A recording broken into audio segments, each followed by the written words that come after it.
ٹل نہ سکتے تھے اگر جنگ میں اڑ جاتے تھے، پاؤں شیروں کے بھی میدان سے اکھڑ جاتے تھے، تجھ سے سرکش ہوا کوئی تو بگڑ جاتے تھے، تیغ کیا چیز ہے ہم توپ سے لڑ جاتے تھے، نقش توحید کا ہر دل پہ بٹھایا ہم نے، زیر خنجر بھی یہ پیغام سنایا ہم نے۔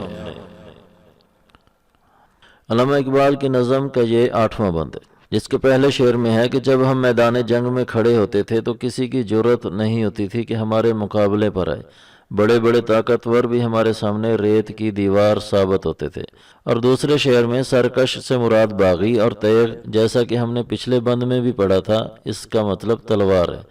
مطلب یہ کہ اگر کوئی تمہارا انکاری ہوتا تو ہم بے قابو ہو جاتے تھے اور ہمیں تلواروں ہتھیاروں کی کوئی پرواہ نہیں ہوتی تھی، ہم ان سے ٹکر لے لیتے تھے۔ تیسرے شعر سے مراد یہ ہے کہ اس طرح تکلیفوں کے ساتھ ہم نے تیری توحید کو لوگوں تک پہنچایا۔ ہم اگر دشمن کی گرفت میں بھی ہوتے تھے اور موت ہماری آنکھوں کے سامنے بھی ہوتی تھی تو بھی ہماری زبان سے تیرے نام کے سوا کچھ نہ نکلتا تھا۔ امید ہے کہ اس بند کا تلفظ، مشکل الفاظ کے معنی اور تشریح کے بعد اس کا مدعا اور مقصود بھی آپ کی سمجھ میں آ گیا ہوگا۔ علامہ صاحب کی مکمل شاعری کو اسی طرح سمجھنے کے لیے ہمارا چینل سبسکرائب کریں اور دوستوں کے ساتھ ہماری ویڈیوز کو شیئر کریں۔ اگلے بند تک کے لیے ہمیں اجازت دیں۔